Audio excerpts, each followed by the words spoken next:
Throughout the 20th century, warfare no longer took place solely on land or at sea.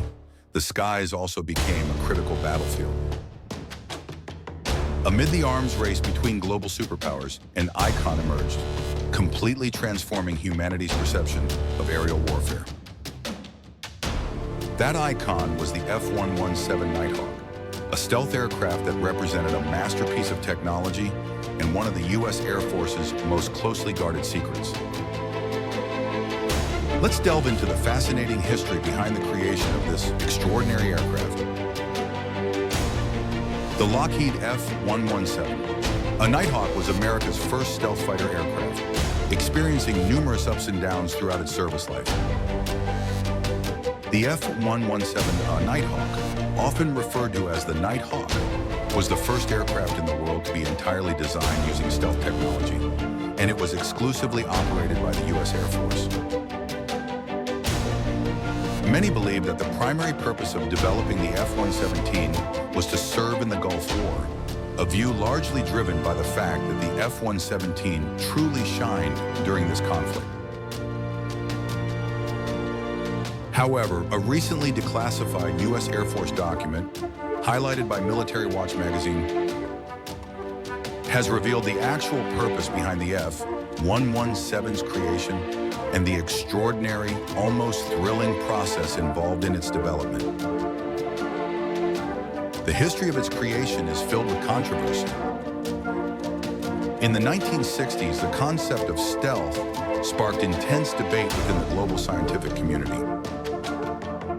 Pyotr Yakovlevich Ufimtsev, a scientist at the Central Radio Engineering Research Institute in the Soviet Union, is considered the father of this field.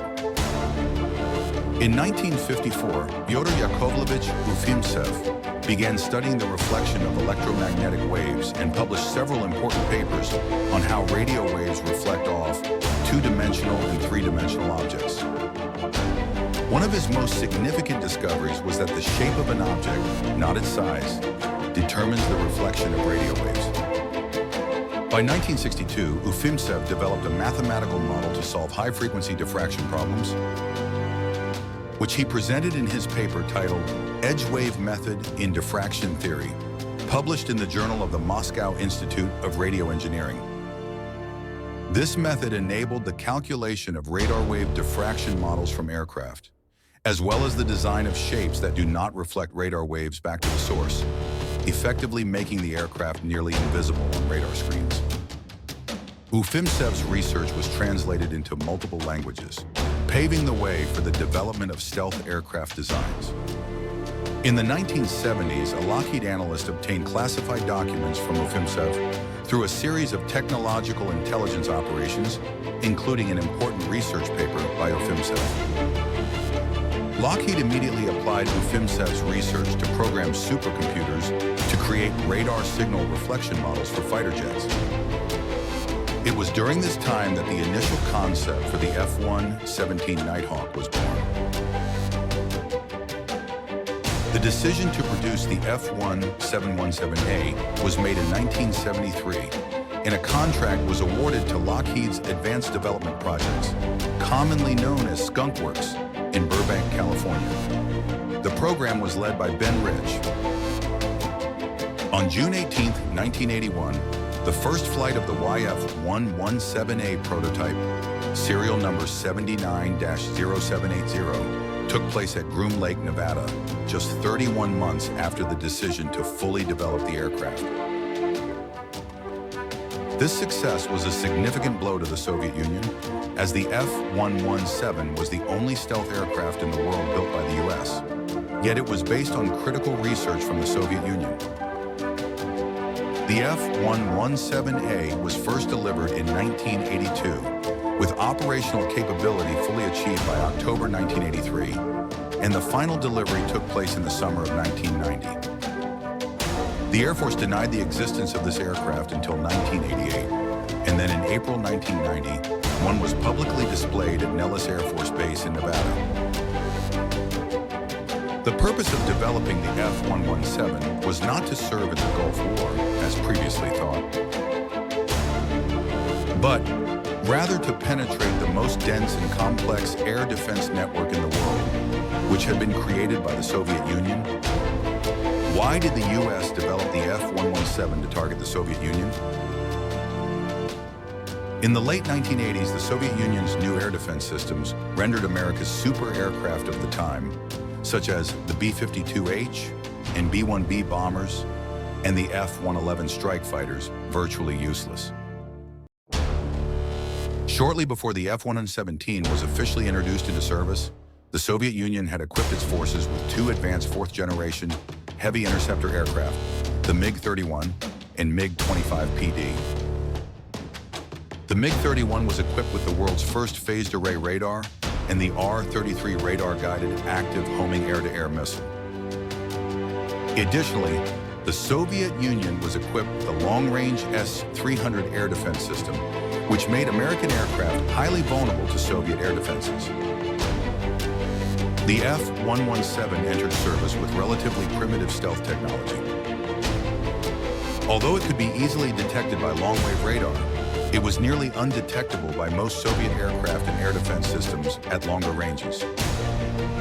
While not invincible, the F-117 still had a significant advantage when it came to striking critical targets with a high chance of success. Initially, the F-117 was designed to carry B-57 and B-61 nuclear bombs, and its cockpit was equipped with controls and monitoring systems specific for nuclear weapons.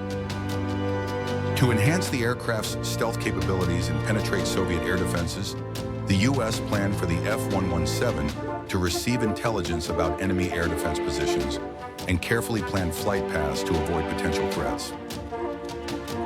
Essentially, the aircraft was expected to take off from Europe, meaning these stealth fighters would need to fly through Warsaw Pact countries before reaching the Soviet Union. This was because Warsaw Pact nations had begun deploying advanced S-300 missiles and MiG-29 fighter jets, further supported by newer and more advanced Su-27 aircraft. As a result, the F-117 would face a challenging mission.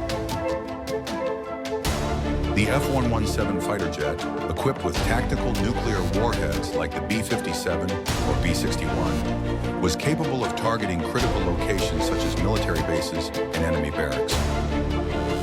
Although the F-117 was one of the slowest fighter jets in the world, unable to reach Mach 1, its relatively low operating altitude allowed it to better evade enemy defense systems and sensors. The F-117 could fly over a target and release its nuclear bombs. The Nighthawk did not meet the expectations the U.S. had for it. The F-117 was used multiple times in combat. Its first mission occurred during the U.S. invasion of Panama in 1989, not in confrontation with the Soviet Union. On that occasion, two F-117A Nighthawks dropped two bombs on the Rio Hato airfield. However, it wasn't until the Gulf War that the aircraft truly shone, successfully carrying out bombing missions with precision-guided bombs on Iraqi military targets. It was then used in the Kosovo War in 1999, Operation Enduring Freedom, and during the 2003 invasion of Iraq. In the first Gulf War, the F-117 was deployed on a large scale, not for nuclear missions. In the early days of the conflict, Iraq's long-wave radar systems were prioritized as targets. The U.S. Army used low-flying attack helicopters to destroy these radars. After that, the F-117 became increasingly difficult to detect. On the other hand, Iraq lacked advanced air defense weapons like the S-200, S-Tresto, MiG-31, and Su-27, which meant the F-117, originally designed for more challenging missions, ended up performing much easier tasks. It faced little difficulty when engaging with surface-to-air missile sites and radar systems of a much weaker nation. This was one of the factors that made the F-117 stand out. In addition, before the F-117 launched its missions, the U.S. had deployed F-111 aircraft to clear the way. Furthermore, the F-117 received effective support from the F-4G electronic warfare fighters, which were equipped with anti-radiation missiles specifically developed to suppress the enemy's air defense systems. This system proved to be highly effective, even in the event of a large-scale war in Europe. However, the F-117 still suffered significant losses. The first F-117 was shot down on March 27, 1999, during combat by Serbian forces in the Kosovo War. The aircraft was shot down by an USAF S-125 Neva M missile from the 3rd Battalion of the 250th Missile Regiment. This event shocked the world as it marked the first time that such a cutting-edge, modern stealth aircraft from the U.S. was brought down by an outdated surface-to-air missile like the S-125. The U.S. F-117 was detected by Soviet-era radars operating at long wavelengths, ranging from decimeters to meters, despite these radars being developed in the early 1960s and considered obsolete. The F-117 stealth capability was compromised when the air intake vents became wet due to moisture at high altitudes, or when the bomb bay doors were open. On the night of March 27, 1999, Serbian radar locked onto the F-117A with tail number 82-806, call sign Vega 31, at a distance of 11 kilometers and an altitude of 8 kilometers. 2 missiles were launched and successfully hit the target. The U.S. F-117 crashed on the spot, but the pilot survived and was rescued by NATO forces. However, the wreckage of the F-117 was not completely destroyed, and there are reports that the Serbs invited Russian experts to examine the debris. Many assessments suggest that this incident led to the exposure of the U.S. stealth technology. A second F-117A was heavily damaged during a bombing mission in the Kosovo War on April 30, 1999. The F-117A was damaged so severely that it could not be repaired and was essentially destroyed.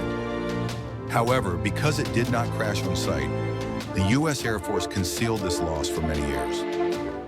During the Kosovo War, Yugoslavia claimed to have shot down 3 F-117A aircraft, one with an SA-3 missile, 2 with MiG-29s, and another severely damaged. However, U.S. military officials initially only acknowledged the loss of 1 aircraft, the F-117A, shot down by an SA-3 missile on March 27, 1999. A sad end for the Nighthawk. Due to the high production costs of the F-117, only 59 units were made. Additionally, the operating costs were extremely high, and its stealth capabilities were relatively limited.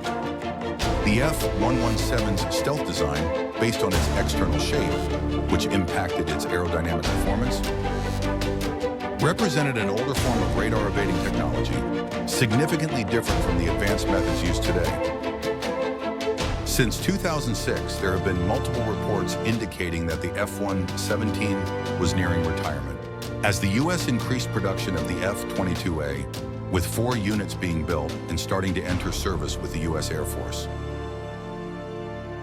This information leaked from a draft version of the 2006 Fourth Quarter Defense Report and the 2007 defense budget, which suggested that the entire fleet of F-117S was slated for decommissioning to make way for the newly ordered F-22A aircraft. By 2008, the F-117 was fully retired. At that time, the F-22A served as a logical replacement, with its stealth capabilities being nearly on par with the B-2 and superior to the F-117. Additionally, the F-22A was capable of flying at supersonic speeds without the need for afterburners, allowing it to reach targets and navigate through dangerous areas more quickly. The radar-absorbing materials of the F-22A require less maintenance than the F-117, offer stronger air defense penetration capabilities, and are equipped with far more advanced electronics compared to the F-117. Not only was the F-117 retired, but the Air Force also shut down the F-117 flight school, further darkening the future of the aircraft. Although the F-117 did not meet the expectations the U.S. had, especially in terms of countering the Soviet Union, the successful development of the F-117 laid the critical foundation for the U.S. to rise to the #1 position in stealth fighter aircraft development, even if it was based on Soviet research achievements. Today, the fifth-generation stealth fighter, the F-35, is also built on the foundation of the F-117, and it is the second stealth fighter in the U.S. arsenal capable of carrying nuclear weapons, following the F-117. The F-117 is not just an aircraft. It is a testament to humanity's exceptional creativity in science and technology. Feel free to share your thoughts on this legendary plane in the comments. Don't forget to like, share, and subscribe to the channel so you won't miss any exciting upcoming videos. See you next time.